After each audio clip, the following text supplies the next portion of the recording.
हम लोग पिछली 2 बार से अनुक्रमों की सीमाओं का बीजगणित यानी कि उनका एडिशन, सब्ट्रैक्शन, मल्टीप्लिकेशन, डिवीजन इसकी बात करते चले आ रहे हैं। उस कड़ी में आज यह अंतिम भाग है।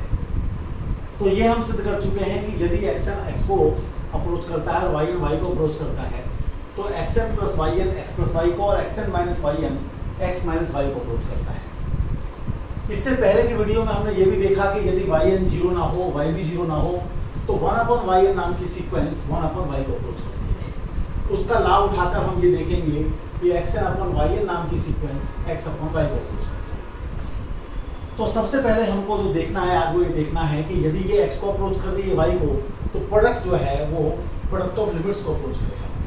इसको लिखने का जो ढंग है वो ये भी होगा कि आप ये कह रहे हैं अगर पूरे तरीके से मैं लिखूँ xn/yn equal to limit xn limit y। जब आप लिमिट लिखते हैं तो ये अंडरस्टूड है कि n टेंडिंग टू इन्फिनिटी। तो एक तरीके से यहाँ भी आप चाहे तो इसे मत लिखिए, ये ऐसा हो। तो कोई कहेगा ये तो बड़ी साधारण सी बात है, लेकिन नहीं है, आपको देखना है, करना है। तो सीधी सी बात है कि अगर आप ये दिखाना चाहते हैं कि xn/y नाम की सीक्वेंस xy को जा रही है तो एक एप्सिलॉन लेंगे जीरो से बड़ा और एक n0 मालूम करेंगे जो कि पॉजिटिव इंटीजर हो, ताकि इस प्रकार की बात हो। अब ये कैसे करें? तो इसके लिए आमतौर पर हम इस वाली चीज़ को ही लेकर चलते हैं और अपने काम को आगे बढ़ाते हैं। तो इसको लेकर चले, थोड़ी सी गणितीय होशियारी में बढ़ती कि xn/y या xyn ऐड और सब्ट्रैक्ट कर लीजिए तो ये 2 हिस्से आ जाएंगे। फिर इसमें जो है हम मॉडुलस की इक्वलिटी लगाकर ऐसे 2 हिस्सों में तोड़ देंगे। अब यहाँ पर एक विशेष बात आ रही है कि ये सीक्वेंस हमारी अभिसारी है, ये कन्वर्जेंट है। तो कन्वर्जेंट होने के कारण से ये है परिबद्ध होगी, बाउंडेड होगी। ये बात हम महसूस कर सकते हैं। जैसे हमारी जो सीक्वेंस xn है वो x को कन्वर्ट कर रही है। तो कुछ यहाँ पर मान लीजिए 0 है तो कोई टर्म जो है वो यहाँ होगा, कोई यहाँ होगा, कोई यहाँ होगा, कोई यहाँ होगा, कोई यहाँ होगा, कोई यहाँ होगा। इसके आसपास बहुत सारे टर्म होंगे, कोई यहाँ होगा, कोई यहाँ होगा, कोई यहाँ होगा, कोई यहाँ होगा। लेकिन हम एक इतना बड़ा जो है 0 के अबाउट ले सकते हैं, जितना इधर की तरफ लिया उतना ही इधर की तरफ ले सकते हैं, ताकि जो है सारे के सारे टर्म इसके अंदर बंद हो जाएं। तो अगर ये लेंथ आपकी यहाँ से यहाँ तक की m है या m1 है तो आप ये कह सकते हैं कि mod xn is less than m1 for all n। तो वही बात मैं यूज करूंगा यहाँ पर। तो मैंने ये मान लिया कि मेरी ये चूंकि सीक्वेंस परिबद्ध है, बाउंडेड है, तो इसलिए ऐसा होगा, कोई ना कोई m1 मुझे मिलेगा।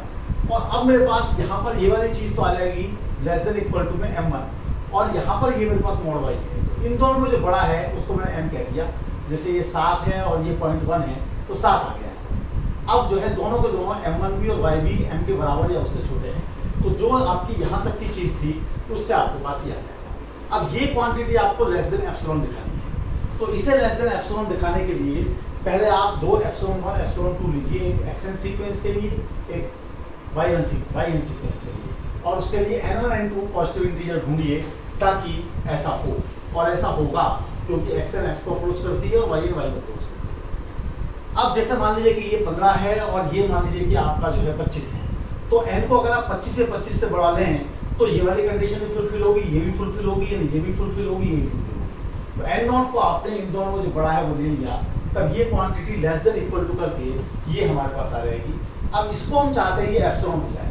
तो एप्सिलॉन होने के लिए एप्सिलॉन और एप्सिलॉन 1 को और एप्सिलॉन 2 को एप्सिलॉन/2m हम ले लेते हैं। तो जब हम एप्सिलॉन/2m लेंगे तो ये एप्सिलॉन/2 हो जाएगा, ये भी एप्सिलॉन/2 हो जाएगा। और ये हम चूज कर सकते हैं क्योंकि एप्सिलॉन 1 और एप्सिलॉन 2 हमारी अपनी इच्छा पर है कि हम उसे कितना लेते हैं। और ये कोई वेरिएबल क्वांटिटी नहीं है।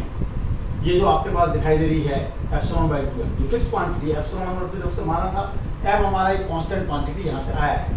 तो ये अगर हम ले लेते हैं तो इससे हमारे पास ये चीज़ एप्सिलॉन/2 प्लस एप्सिलॉन/2 अर्थात एप्सिलॉन आ जाती है और इससे हमारा ये सिद्ध हो जाता है। अब इसी में अगर हम yn नाम की सीक्वेंस को c ले लें तो आपके पास सीक्वेंस बन जाएगी cxn। और cxn जो है इसी नियम के अनुसार c की लिमिटिंग वैल्यू और xn की लिमिटिंग वैल्यू। c चूंकि कांस्टेंट सीक्वेंस है, यानी कि जो y1 है वो भी c है, y2 है वो भी c है, सभी c हैं, तो c को अप्रोच करेगी और xn x को अप्रोच करेगी। तो ये भी हमारा प्रूव हो गया कि यदि कोई सीक्वेंस xn है तो -3 टाइम्स x1 जो है -3 टाइम्स x को कन्वर्ज करेगी। अब ये हम दिखाई चुके हैं कि भाई अगर yn हमारा ऐसा है तो 1/yn जो है वो हमारा 1/y को कन्वर्ज करता है। तो अब yn के स्थान पर 1/yn हमने यहाँ पर ले लिया, तो लिमिट xn/yn का मतलब limit xn into limit 1/y। इसकी लिमिट x थी और इसकी कल हमने दिखाई थी 1/y है, तो यहाँ है। तो इस प्रकार से 3 रिजल्ट हमारे प्रूव हो जाते हैं, और चौथा एक रिजल्ट हमने टेंटेटिवली देख लिया है। आप चाहें तो इसको एक प्रूव भी करके देख लीजिए कि यदि कोई सीक्वेंस कन्वर्जेंट है तो वो बाउंडेड होगी। ऐसा नहीं है कि वो जितनी चाहे उतनी बढ़ती चली जाए या जितनी चाहे उतनी वो -∞ की तरफ जाती चली जाए, वह संभव नहीं है। तो इसलिए उसका भी हमने उपयोग किया है। तो ये थोड़ा बड़ा रिजल्ट हो गया है, इसमें कई रिजल्ट छुपे हैं, लेकिन जो मुख्य रिजल्ट है वो दो ही हैं कि xn yn xy को अप्रोच करती है और xn/yn x/y को अप्रोच करती है। क्योंकि जब हम तरह तरह के सवाल करेंगे तो उसमें ऐसा नहीं है कि हर एक के लिए एप्सिलॉन लेकर और फिर हम n0 ढूंढेंगे। हम उसमें अलजेब्रा ऑफ लिमिट्स लगाएंगे ताकि उससे हमारा काम आसान हो जाए कि इंडिविजुअल लिमिट्स मालूम है, तो जो एक अलजेब्राइक कॉम्बिनेशन आया है ऐड सब्ट्रैक्ट मल्टीप्लाई डिवाइड करके, उसकी लिमिट के बारे में हम चर्चा कर सकें। तो आज इतना ही रखते हैं। बहुत बहुत धन्यवाद।